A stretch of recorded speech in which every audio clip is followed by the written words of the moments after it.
Hello, అందరికీ నమస్తే. ఇవాళ బేబీ పొటాటోస్తో కొత్తిమీర కారం పెట్టిన కూర చేయబోతున్నాను అన్నమాట. దానికోసం నేను ముందుగా బేబీ పొటాటోస్ చక్కగా ఉడికించి దాని మీద తొక్క తీసి సిద్ధం చేసుకున్నాను. అలాగే కొత్తిమీర, కాస్త చింతపండు, పచ్చిమిరపకాయలు, జీలకర్ర, తాలింపులోకి కాస్త మినపప్పు, శనగపప్పు సిద్ధం చేసుకున్నాను. ఆ రెసిపీ ఇప్పుడు ఎలా చేయాలో చూద్దామా. ముందుగా స్టవ్ వెలిగించి తగినంత ఆయిల్ పోసుకున్నానండి. ఆయిల్ వేడయింది. ముందుగా కాసింత జీలకర్ర, అలాగే మినప్పప్పు, శనగపప్పు. పంట కింద ఈ పప్పులు పెడితే చాలా రుచిగా ఉంటుంది, అందుకే వేస్తున్నాను.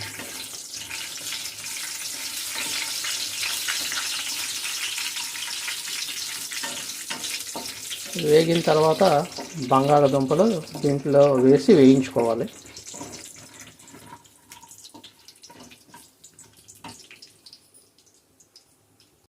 ఈలోపు వీటన్నిటిని కలిపి మనం పేస్ట్ చేసుకుందామండి. ఇప్పుడు దీనిలోకి బంగాళదుంపలు వేసుకుందాం.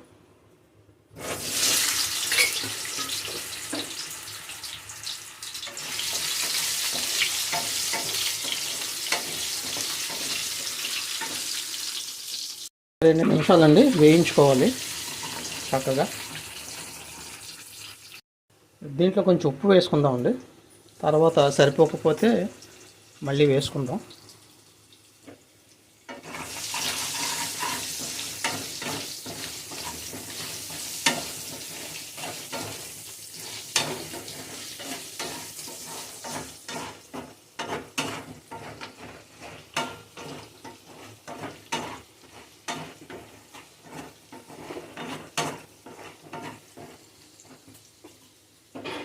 ఇంకొక 2 నిమిషాలు వేగితే సరిపోతుంది.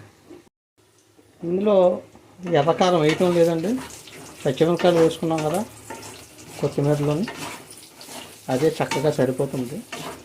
చాలా రుచిగా ఉంటుంది. ఎంత బాగుంటుందంటే అంత బాగుంటుంది మరి. ఇప్పుడు దీంట్లోని ఇందాక పేస్ట్ సిద్ధం చేసుకున్నటువంటి ఈ కొత్తిమీర, పచ్చిమిరపకాయలు, ఈ పేస్ట్ని దీంట్లో వేసుకుంటాం.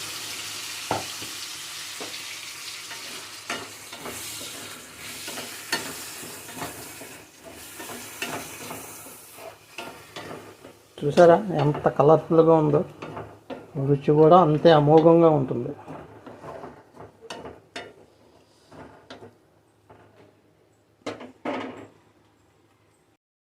ఈ కూరని బేబీ పొటాటోస్తో చేసుకోక్కర్లేదండి, మామూలు దుంపలతో కూడా చేసుకోవచ్చు.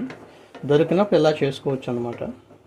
మా ఇంట్లో వారానికి ఒకసారి ఈ కూర చేస్తూ ఉంటాం. నాకు చాలా ఇష్టం, ఇది చాలా రుచిగా ఉంటుంది. మీరు కూడా ట్రై చేయండి. ఇప్పుడు కాస్త పసుపు తగిలిద్దామండి. ఈ టైంలోనే వేసుకుంటే బాగుంటుంది, మంచి కలర్ వస్తుంది.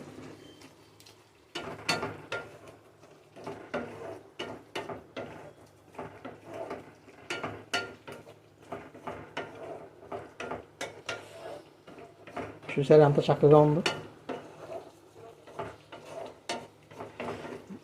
ఈ దుంపలు ఈ కొత్తిమీర కారంలో అలా వేగుతూ ఉంటే చక్కగా దానికి పట్టి మహా రుచిగా తయారవుతుంది.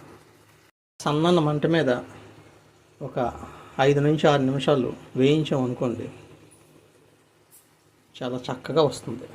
ముందుగానే తగినంత నూనె వేసుకున్నాను కదండి, అందుకే అడుగంటిపోకుండా చక్కగా వచ్చిందనమాట. నేను పేస్ట్ చేసేటప్పుడు కూడా కాస్త నీళ్ళ శాతం కొంచెం ఎక్కువ వేసాను, మరీ ముద్దగా చేయకుండా. అందువల్ల చక్కగా అంటుకోకుండా వచ్చింది. ఇలా చేసుకుంటే బాగుంటుంది. మళ్ళీ నూనె వేసుకోవాల్సిన అవసరం లేదు, నీళ్ళు వేసుకోవాల్సిన అవసరం లేదు. ఇప్పుడు ఈ సమయంలోనే ఉప్పు చూసుకున్నాం అనుకోండి, సరిపోతుంది. చాలకపోతే వేసుకుందాం. మంట మీద ఒక 5 నుంచి 6 నిమిషాలు ఉంచుదామండి, అలా వేయిద్దాం. వంటకం మీకు నచ్చింది అనుకోండి, దయచేసి ఒక లైక్ చేయండి. దానివల్ల చాలామందికి యూట్యూబ్ షేర్ చేస్తుంది ఈ వీడియోని. అలాగే నాకు కొంచెం సబ్స్క్రైబర్లు పెరుగుతారు. మీరు కూడా కొత్తగా వస్తే దయచేసి సబ్స్క్రైబ్ చేసుకోండి. చాలామంది చూస్తున్నారు కానీ చేసుకోవటం లేదు. నా వీడియోస్లోని పాలకూర ఫ్రై కర్రీ 10,000 మంది చూశారండి. కానీ నా సబ్స్క్రైబర్లు ఇంకా ఇప్పుడు 158 మందే ఉన్నారు. దయచేసి సబ్స్క్రైబ్ చేసుకొని నాకు కొంచెం సహకరించండి. Thank you.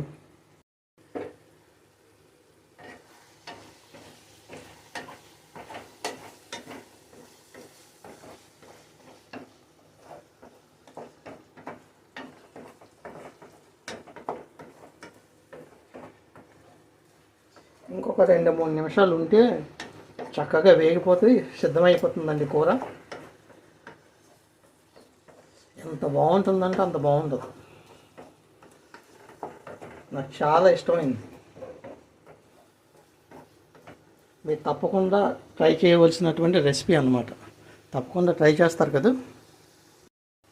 దీంట్లో అన్నీ సరిపోయాయండి. ఉప్పు, కారం, పులుపు అన్నీ కరెక్ట్గా సరిపోయి చాలా చక్కగా ఉంది. రుచి చూశాను, మహా అద్భుతంగా ఉంది. అన్నట్టుగా ఉందన్నమాట. మీకు నచ్చితే దయచేసి లైక్ చేయండి, షేర్ చేయండి, సబ్స్క్రైబ్ చేసుకోండి. Thank you.